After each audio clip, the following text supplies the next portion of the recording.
Good morning to all of you. Welcome again in your chemistry class.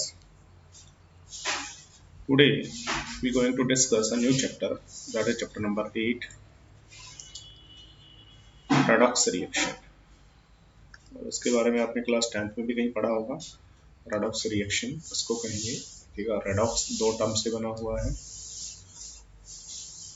इसके अंदर क्या है, एक तो होता है रिडक्शन, दूसरा होता है मतलब ऑक्सीडेशन. तो जब भी किसी रिएक्शन में रिडक्शन और ऑक्सीडेशन दोनों साथ होते हैं तो उसको हम रेडॉक्स रिएक्शन कहते हैं. अब रिडक्शन किसको कहते हैं, ऑक्सीडेशन किसको कहते हैं, तो इसको एक्सप्लेन करने के लिए तीन कॉन्सेप्ट दिए गए हैं. सबसे पहला जो कॉन्सेप्ट है वो है हमारा सबसे old concept, classical idea of oxidation and reduction reaction. सबसे पुराना जो कॉन्सेप्ट है ये आपने 10th क्लास में कहीं पढ़ा होगा. सबसे पुराना जो कॉन्सेप्ट है कि ऑक्सीडेशन किसको कहते हैं. ऑक्सीडेशन हम कहते हैं classical idea of oxidation reduction. Oxidation किसको कहते हैं, ऑक्सीडेशन कहते हैं जब भी किसी एलिमेंट के अंदर ऑक्सीजन का एडिशन होता है. फॉर एग्जांपल जैसे मैग्नीशियम, ऑक्सीजन का इसमें एडिशन हुआ, मैग्नीशियम ऑक्साइड बन गया, दैट इज ऑक्सीडेशन. मीथेन, इसमें ऑक्सीजन यहाँ से ऐड हुआ और का हाइड्रोजन यहाँ से रिमूव हुआ, CO2 बन गया, वाटर बन गया. ऑक्सीजन का जो एडिशन है वो क्या कहलाता है, oxidation. Removal of hydrogen, hydrogen अगर रिमूव हो गया है ये भी आपका क्या कहलाएगा, ऑक्सीडेशन.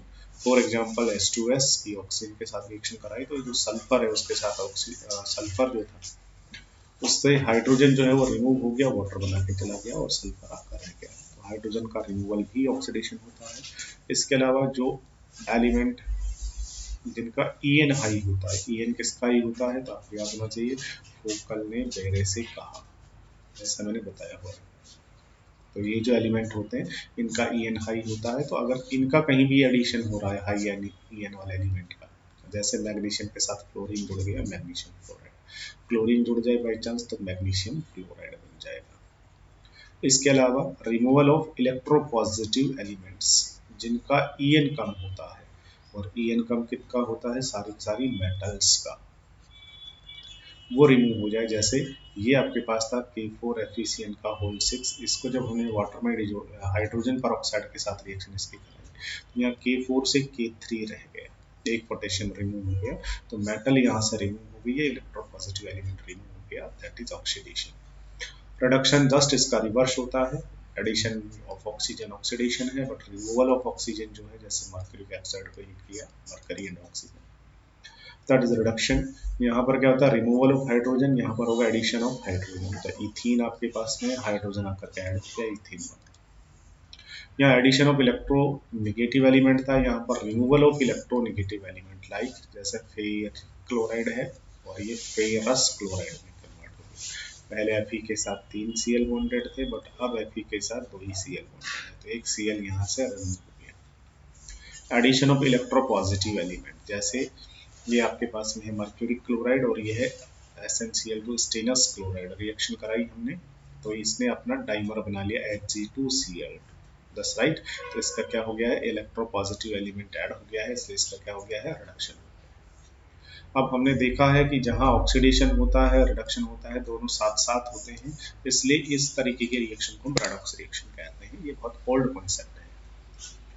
इसके बाद में ओल्ड कॉन्सेप्ट के बाद में दूसरा कॉन्सेप्ट पढ़ेंगे, लेकिन उससे पहले एक क्वेश्चन है, देख लीजिएगा, आपकी एनसीईआरटी बुक का क्वेश्चन है. क्वेश्चन क्या कह रहा है कि in the reaction given below identify species undergo oxidation and reduction. बता दीजिए इसमें किसका ऑक्सीडेशन हुआ, किसका रिडक्शन हुआ. तो बेटा यहाँ से जो सल्फर है, उस सल्फर के पास पहले यहाँ हाइड्रोजन थे बट अब नहीं है, इसका मतलब हाइड्रोजन यहाँ से रिमूव, और हाइड्रोजन का रिमूव होना कहलाता है ऑक्सीडेशन. ठीक है. और उसके बाद ये क्लोरीन है, इस क्लोरीन के पास पहले हाइड्रोजन नहीं था, बट क्लोरीन के पास अब क्या है, अब जो है वो हाइड्रोजन आ गया है. ठीक है, HCl बन गया. तो ये जो क्लोरीन था, इस क्लोरीन का, क्योंकि दो रिएक्टेंट है ना, तो इसका अगर ऑक्सीडेशन हुआ है तो फिर क्लोरीन का क्या हुआ है, सीधा सीधा सा रिडक्शन यहाँ से हुआ. बस राइट.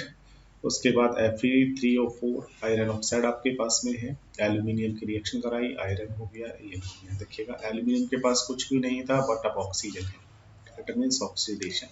ठीक है। आयरन ऑक्साइड में आयरन के पास ऑक्सीजन था बट अब कुछ भी नहीं है, ऑक्सीजन रिमूव हुआ, इसका मतलब सीधा सा reduction. Sodium hydrogen sodium hydride, बस राइट। सोडियम के पास पहले कुछ नहीं है बट अब हाइड्रोजन आ गया, हाइड्रोजन इसके पास ऐड हुआ, हाइड्रोजन का ऐड होना क्या कहलाता है, रिडक्शन कहलाता है। ठीक है। उसके बाद हाइड्रोजन जो था उस हाइड्रोजन का क्या हुआ है, हाइड्रोजन का यहाँ से क्या हुआ, हाइड्रोजन के पास तो ये सोडियम आकर के जुड़ा है, सोडियम क्या है, सोडियम जो है वो एक इलेक्ट्रोपॉजिटिव एलिमेंट है, तो इसका मतलब इसका भी क्या हुआ, इसका भी रिडक्शन ही हुआ है क्या, नहीं, दोनों का रिडक्शन तो नहीं हो सकता क्योंकि ऑक्सीडेशन, अगर रिडक्शन हुआ है तो वहाँ ऑब्वियसली किसी ना किसी का ऑक्सीडेशन भी हुआ है। तो ये जो क्वेश्चन है ये ये जो ओल्ड कॉन्सेप्ट है आपका, ठीक है ना, क्लासिकल जो थ्योरी है उससे एक्सप्लेन नहीं हो सकता, तो उसके लिए फिर हम नया कॉन्सेप्ट देंगे। और ऑक्सीडेशन रिडक्शन दोनों का एक्सप्लेन करने के लिए नया जो कॉन्सेप्ट दिया गया है that is number 2, oxidation and reduction in term of electron transfer, electron transfer के टर्म में। ठीक है, देखिएगा इसके लिए बहुत सीधी सी बात याद रखनी है, बहुत फंडामेंटल पॉइंट में आपको बता रहा हूँ। ओ से याद रखिएगा, ओ जो होता है इस O4 होता है आउट और O4 होता है ऑक्सीडेशन। इसका मतलब ऑक्सीडेशन जो होता है उसमें बेटा इलेक्ट्रॉन हमेशा आउट होता है, इलेक्ट्रॉन बाहर निकलता है। तो फिर रिडक्शन में क्या करना पड़ेगा, रिडक्शन में इलेक्ट्रॉन गेन करना पड़ेगा, बस इतनी सी चीज आपको याद रखनी है। यहाँ पर देखिएगा कुछ एग्जाम्पल की बात कर रहे हैं, देखो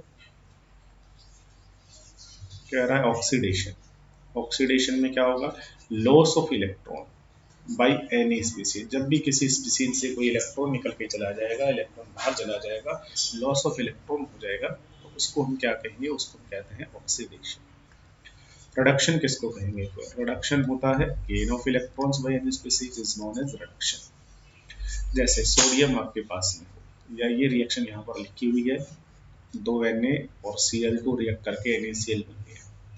अब ये किस तरीके से बना होगा, तो बेटा सोडियम जो होता है वो एक्चुअल में मेटल है, और मेटल्स क्या काम करती है, इलेक्ट्रॉन को लॉस करती है, तो दोनों सोडियम से दो इलेक्ट्रॉन निकल के सोडियम के आयन बन गए, तो सोडियम जो था उससे इलेक्ट्रॉन आउट हुआ है, इसलिए ऑब्वियसली ऑक्सीडेशन हुआ है, दो इलेक्ट्रॉन बाहर चले गए। और ये जो Cl2 है, इस Cl2 में एक्चुअल में दो क्लोरीन है, और इन दोनों क्लोरीन ने क्या किया, दो इलेक्ट्रॉन को गेन करके और दो Cl नेगेटिव बना दिए। That's right. अब यहाँ इलेक्ट्रॉन को टेक किया गया है, इसलिए क्या होगा, रिडक्शन। उसके बाद में क्या होगा, ये दोनों के दोनों सोडियम के कैटायन और दोनों के दोनों क्लोरीन के अनायन इलेक्ट्रोस्टैटिक फोर्स ऑफ अट्रैक्शन से जुड़ गए। तो यहाँ सोडियम ने दो इलेक्ट्रॉन लॉस किए इसलिए इसका ऑक्सीडेशन हुआ, और क्लोरीन ने दो इलेक्ट्रॉन गेन किए इसलिए इसका क्या हुआ है, रिडक्शन हुआ। half reaction that involve loss of electron are called oxidation, ठीक है। Similarly the half reaction that involve gain of electron is called reduction reaction। अब पिछले वाले एग्जांपल को हम समझ लेते थे, उसमें दो सोडियम थे और हाइड्रोजन्स थे और बना क्या था, NaH। अब यहाँ से बताना है किसका ऑक्सीडेशन हुआ है और किसका रिडक्शन हुआ है। तो सोडियम यहाँ पर मेटल है, तो ऑब्वियसली दोनों सोडियम ने क्या किया होगा, दो इलेक्ट्रॉन लॉस किए होंगे और सोडियम का कैटायन बनाया होगा, तो यहाँ इसका तो हुआ है ऑक्सीडेशन। लेकिन हाइड्रोजन ने क्या किया होगा बेटा, यहाँ पर दोनों के दोनों जो हाइड्रोजन के एटम्स हैं, इन दोनों ने क्या किया होगा, एक एक इलेक्ट्रॉन को गेन किया होगा और दोनों ने H नेगेटिव आयंस बनाया होगा, ये हो गया है रिडक्शन। और उसके बाद ये दोनों अट्रैक्शन फोर्स से जुड़ गए होंगे, NaH बन गया। तो यहाँ सोडियम का यहाँ क्या हुआ है, दो इलेक्ट्रॉन इसने क्या किए हैं, लॉस किए हैं, इसलिए ऑक्सीडेशन, और हाइड्रोजन ने यहाँ गेन किए हैं इसलिए इसका क्या हुआ है, रिडक्शन। तो इस तरीके से हम ऑक्सीडेशन रिडक्शन को एक्सप्लेन कर सकते हैं by the help of electronic concept. कुछ और एग्जांपल देख लीजिएगा, सेम ऐसे ही एज इट इज इसी तरीके से नेक्स्ट एग्जांपल देखिएगा। ये सोडियम आपके पास में, इसका रिएक्शन ऑक्सीजन से साथ कराया आपने, सोडियम ऑक्साइड यहाँ से बन गया, तो यहाँ भी क्या हुआ होगा, वही दो सोडियम है, दोनों ने इलेक्ट्रॉन लॉस किया होगा, सोडियम के कैटायन बने होंगे, दो इलेक्ट्रॉन ऑक्सीजन आया होगा, उस ऑक्सीजन ने क्या किया होगा, ये ऑक्सीजन यहाँ पर आ गया है, इस ऑक्सीजन ने क्या किया है, ये O2 है, तो O2 में से अकेला O जो है मान लीजिए रिएक्ट करता है, इस अकेले O ने 2 इलेक्ट्रॉन्स को गेन किया और O -2 बना दिया। तो ये क्या हुआ है, रिडक्शन, और ये क्या हुआ है, ऑक्सीडेशन। राइट। अब दोनों के दोनों सोडियम के कैटायन और अकेला ऑक्सीजन का नेगेटिव आयन आपस में कंबाइंड होकर क्या बना देंगे, Na2O। सोडियम ऑक्साइड जो है वो बन गया है Na2। सेम ऐसे ही यहाँ पे Na2S बन जाएगा। तो यहाँ सोडियम इलेक्ट्रॉन को लॉस कर रहा है तो ऑब्वियसली ऑक्सीडेशन, और ये हो गया है सल्फर का रिडक्शन। अब आप एक टेक्निकल टर्म समझनी है, ऑक्सीडाइजिंग एजेंट। एजेंट कौन होता है, जो ऑक्सीडेशन करता है। जो ऑक्सीडेशन करता है वो ऑक्सीडाइजिंग एजेंट होगा, जो रिडक्शन करता है वो रिड्यूसिंग एजेंट होगा। जो रिडक्शन करता है वो रिड्यूसिंग एजेंट होगा। That's right. जो ऑक्सीडेशन करेगा वो ऑक्सीडाइजिंग एजेंट होगा। दूसरी चीज, जो ऑक्सीडाइजिंग एजेंट होगा उसका खुद का रिडक्शन होगा। स्पीसीज विच ऑक्सीडाइज अदर, दूसरों को ऑक्सीडाइज करेगी, ठीक है। बट सेल्फ का क्या होगा, get reduce itself, known as oxidizing agent. ये क्या करते हैं, दूसरों से इलेक्ट्रॉन गेन कर देते हैं, इससे दूसरे का ऑक्सीडेशन कर देते हैं और सेल्फ का रिडक्शन करते हैं। जैसे यहाँ ऑक्सीजन ने क्या किया, सोडियम ने इलेक्ट्रॉन को लॉस किया, बट वही इलेक्ट्रॉन किसने गेन किया, ऑक्सीजन। सोडियम ने इलेक्ट्रॉन लॉस किया है बट वही इलेक्ट्रॉन सल्फर ने गेन किया। तो सल्फर ने उसका इलेक्ट्रॉन लिया है, इसका ऑक्सीडेशन किया है, सेल्फ का रिडक्शन किया है, इसलिए यहाँ से जो सल्फर है ये एक ऑक्सीडाइजिंग एजेंट। रिड्यूसिंग एजेंट क्या होगा, इस तरीके की स्पीशीज जो दूसरों को रिड्यूस करती है, रिड्यूस अदर, बट सेल्फ क्या हो जाती है, ऑक्सीडाइज, ठीक है, जो कि इलेक्ट्रॉन डोनर होती है। जैसे यहाँ सोडियम जो है उसने क्या किया है, अपना इलेक्ट्रॉन लॉस करके खुद का तो ऑक्सीडेशन किया है, बट सल्फर को इलेक्ट्रॉन पकड़ा दिया, उसका क्या कर दिया है, रिडक्शन कर दिया है। तो सोडियम जो है यहाँ पर इसको कहेंगे reducing agent, that is reducing agent. इसके बाद में नेक्स्ट कुछ और, ये तो मैंने आपको समझा ही दिया है अभी थोड़ी देर पहले। ये जो क्वेश्चन था ये तो मैंने एक्सप्लेन कर दिया है कि सोडियम हाइड्रोजन NH बना, तो सोडियम ने यहाँ इलेक्ट्रॉन लॉस किया है और हाइड्रोजन ने इलेक्ट्रॉन गेन किया है। सोडियम का ऑक्सीडेशन हुआ है इसलिए ये होगा रिड्यूसिंग एजेंट, याद रखेंगे। और हाइड्रोजन का यहाँ रिडक्शन हुआ है इसलिए ये होगा ऑक्सीडाइजिंग एजेंट। That's right. चलिए next, competitive electron transfer reaction। competitive electron transfer reaction एक छोटा सा ऑब्जर्वेशन या प्रैक्टिकल आप कह सकते हो। क्या करना है यहाँ पर, आपको स्ट्रिप और मेटालिक जिंक, जिंक की एक स्ट्रिप लेनी है, ये जिंक की स्ट्रिप है, ठीक है। Aqueous solution of copper nitrate, ये कॉपर नाइट्रेट का एक्वस सॉल्यूशन है, उसके अंदर आपको डाल देनी है। अबाउट 1 आवर, लगभग 1 घंटे तक इसको डाल दीजिए, ठीक है। और ऑब्जर्व कीजिए, तो ऑब्जर्व जब आप करेंगे तो क्या होगा, strip become coated with reddish metal. ये जो स्ट्रिप है इस स्ट्रिप के ऊपर रेडिश मेटल जो है वो जमा हो जाएगी, मेटालिक कॉपर, ठीक है।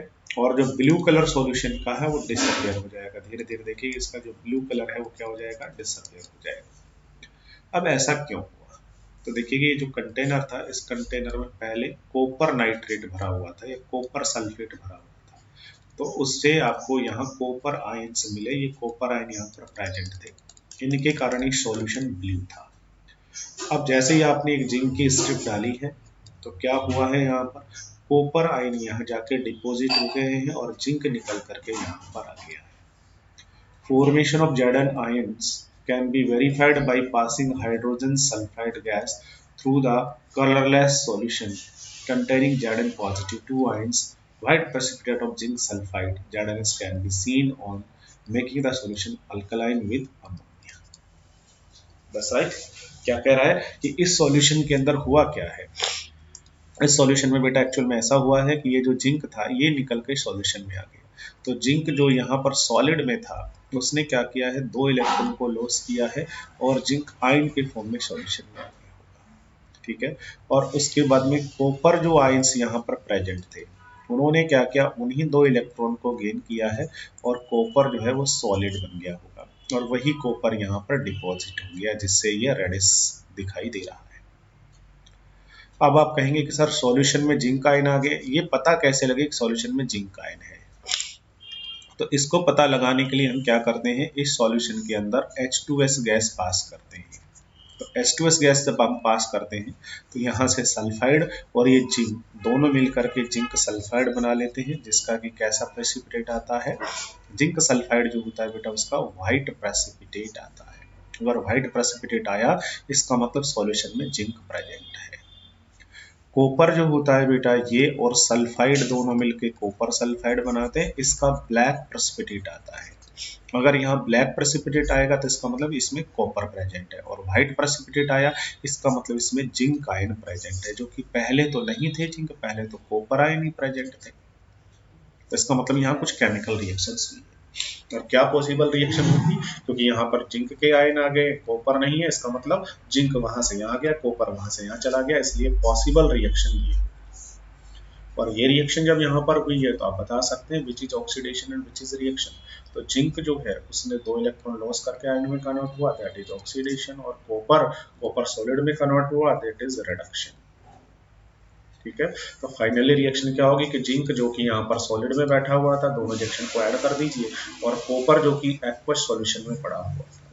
तो अब जिंक तो अब कहाँ पर आ गया, आयन के फॉर्म में एक्वस सॉल्यूशन में, और कॉपर हो गया है सॉलिड। जिंक जब जिंक पॉजिटिव 2 में कन्वर्ट हुआ, इलेक्ट्रॉन को लॉस किया, तो ये ऑक्सीडेशन रिएक्शन है, ये रिडक्शन रिएक्शन है।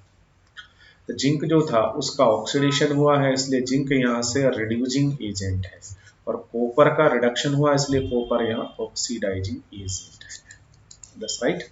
चलिए इसके बाद कुछ और एग्जांपल्स यहाँ से, यही मैंने सब कुछ आपको बताया है, पूरा का पूरा एक बार रीड कर लेंगे। Zinc has lost 2 electron Zn positive 2, therefore zinc is oxidized. Copper ion is reduced by gaining electron from the zinc. Same यही हुआ है जो पहले बता दिया। Place of a strip of metallic copper in a zinc sulfate solution. No visible reaction is noticed, and presence of copper ion cannot detected by passing high H2S gas through the solution to produce the black color of cupric sulfide CuS. Conclusion क्या है, state of equilibrium for the above reaction greatly favor the product over the reactants. क्या कह रहा है, कह रहा है कि अगर हम इसी का अपोजिट रिएक्शन कराएं, अब की बार अगर हम क्या करते हैं, जिंक सल्फेट का तो सॉल्यूशन ले लें, दैट्स राइट, और उसमें कॉपर की अगर हम यहाँ से रोड डाल दें, कॉपर की आपने प्लेट डाल दी है, स्ट्रिप कॉपर की डाल दी है, तो जिस तरीके से जिंक यहाँ से आ गया था तो क्या कॉपर भी यहाँ से यहाँ जाएगा।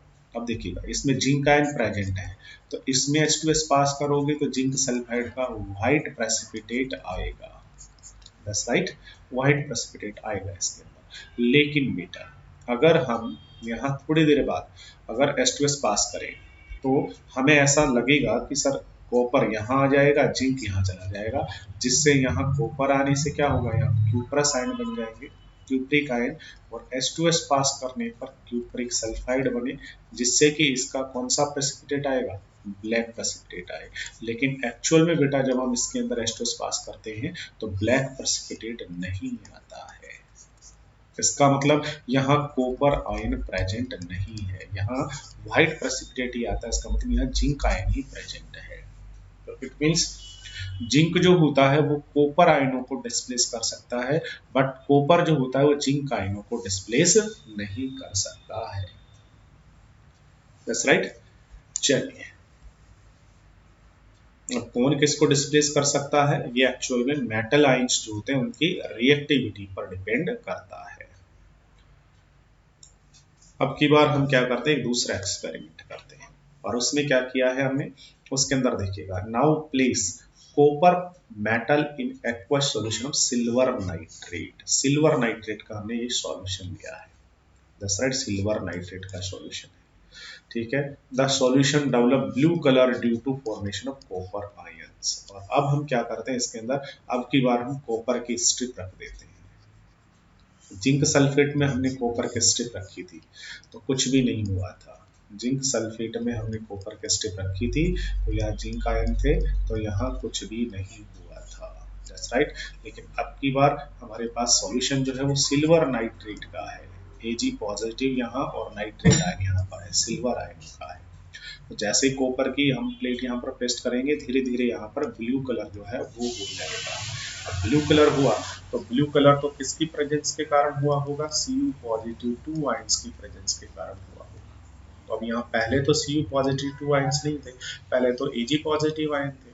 अब Cu पॉजिटिव आयन कैसे आए होंगे, तो हम कह सकते हैं कि सर यहाँ से जो कॉपर जो कि यहाँ पर सॉलिड बैठा हुआ था तो वो कॉपर सॉलिड निकल करके कहाँ पर आ गया है, एक्वस सॉल्यूशन में 2 इलेक्ट्रॉन लॉस कर दिए। और एक्वस सॉल्यूशन में कौन सा आयन प्रेजेंट है, Ag पॉजिटिव आयन प्रेजेंट है, सिल्वर आयन। That's right. तो ये जो यहाँ सिल्वर आयन जो प्रेजेंट है एक्वस सॉल्यूशन में, ये आयंस क्या करते हैं, इलेक्ट्रॉन को गेन करते हैं और सिल्वर कैसा हो जाता है, सॉलिड सिल्वर यहाँ पे बन जाता है। तो सिल्वर जो है वो यहाँ पर डिपॉजिट हो जाएगा। और सिल्वर आपको पता है कैसा होता है, सिल्वर व्हाइट होता है। तो नीचे से जो रोड है कॉपर की वो कैसे दिखाई देगी आपको, व्हाइट दिखाई देगी, क्योंकि यहाँ सिल्वर डिपॉजिट हो जाएगा इसलिए। तो यहाँ पर ये वाली जो रेडॉक्स रिएक्शन है ये यहाँ पर कंप्लीट है।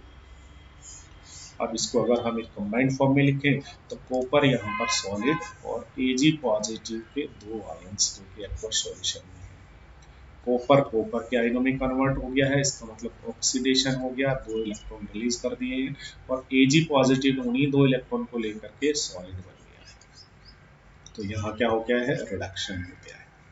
कॉपर का ऑक्सीडेशन हुआ इसलिए कॉपर यहाँ से रिड्यूसिंग एजेंट है और सिल्वर का रिडक्शन हुआ इसलिए सिल्वर के जो आयंस है वो यहाँ ऑक्सीडाइजिंग एजेंट है।